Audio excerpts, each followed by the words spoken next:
Hey guys, Joseph here. So Samsung just released pricing and availability for the new QD-Oled TVs.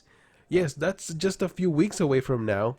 The 55-inch is going to sell for $2,200 and the 65-inch is going to sell for $3,000. Still too much for me, to be honest, but knowing that this is a new technology and knowing that Samsung and Sony are usually very expensive, this is not bad. I thought it was going to be more expensive. As a matter of fact, they're coming out very, very soon. We have here a release date of April 11 of 2022. Now, keep in mind that Sony is also releasing their QD-OLED model, which is the A95K. And a few weeks ago, I did a video about this regarding the price, which was based on the reward points that you were going to get. Now, Sony, it seems like they removed that. And so we don't know exactly the price on this new QD-OLEDs from Sony. But now knowing that Samsung pricing is so competitive, it's going to be interesting how much Sony is going to price their new TVs coming, or then also when they're coming out. But I can't help notice there's a few differences between these two models, Sony and Samsung. Let's go and see which one would you like to get. So for example, Sony does offer Dolby Vision. Yes, Dolby Vision and IMAX Enhanced, Netflix Adaptive Calibrated Mode. So one thing to know is that Samsung, they do not support Dolby Vision. For some reason, they just don't want to support Dolby Vision.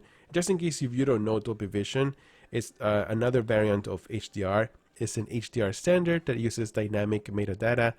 It aims to give you better visuals and improve image quality. So yes, with Dolby Vision, we're supposed to get better colors, better black levels, and overall better picture.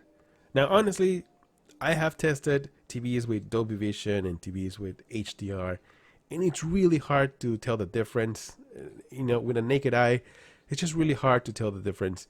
But I'm thinking with all this newest technology coming out with brighter panels and OLEDs, deeper black levels, I think this is where we're going to start seeing more about what Dolby Vision is all about. Now, with that being said, Samsung, even though it doesn't support Dolby Vision, but they have their own variant, which is something similar, and it's called HDR10 Plus, which is also dynamic metadata. Which, like I said, it's very similar to Dolby Vision, but the biggest difference is that there's not a lot of support for HDR10 Plus as there is with Dolby Vision. Another feature that I like about Sony TVs is that you can use the TV as a center speaker. You can actually see that information here. Acoustic center sync synchronizes Bravia XR TV speakers with the selected Sony soundbars to reinforce the center speaker channel for fuller and more immersive sound. So yes, the sound from the Sony TVs actually comes from the screen. So you have this more immersive experience, which I think is kind of clever that you can use it as a center speaker if you have a full, surround sound system. Now going over here over at Samsung technology, it seems like they're using a newer processor. It's called Neural Quantum Processor with 4K upscaling. Now this sounds similar to the cognitive processor from Sony, but I guess Samsung has to come out with another cool name like that. Also, the design from Samsung looks pretty awesome. Well, this is OLED, so obviously OLED TVs usually are super thin, so they call it laser slim design, which is nice. And here it is. They're also promoting the HDR10 Plus adaptive gaming. Oh, so they're including adaptive HDR10 Plus for gaming now? That is something that I wanted to see. That's nice because recently there's been Dolby Vision for gaming and it's being supported by Xbox.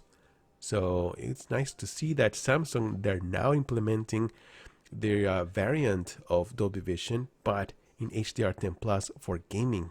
I wonder if Xbox is going to support this as well. That's interesting.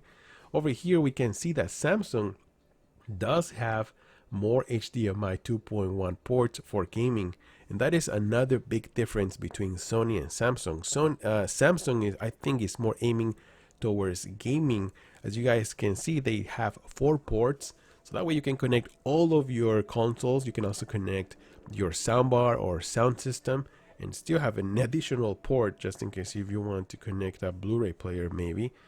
But in Sony, you only have two of these ports, and one of them is going to be the ARC support. So you pretty much have one. That is one of biggest advantage from Samsung, I'm sorry. So yeah, guys, so far those are the biggest difference that I've seen, but I am more interesting to know the final price from Sony, because as far as I know, there is no real price available just yet, and also there's no release date available just yet, as I already know Samsung has everything set up. So what do you guys think? What do you guys think the price is going to be for the Sony A95K? Now, based on Samsung pricing, which is very aggressive, I think Sony is going to be, for the 55-inch, roughly around $2,500 or $2,500, or maybe even $2,700. You know, that is for the 55-inch version. And for the 65-inch, Samsung has it at $3,000. I think Sony is going to be $3,700 or $4,000. That's, you know, hope I'm wrong, but let me know in the comments down below. What do you guys think about this? Are you going to buy the Samsung? Are you going to buy the Sony? Are you going to wait until there's more advances on this technology? Because remember, this is new technology and we're still going to see how it works, how it reacts. We don't know if it's going to have more severe permanent screen burst damage. We don't know. I don't know. So let me know in the comments below. What do you guys think? I'm Joster, and I'll see you guys on the next one. Joster out.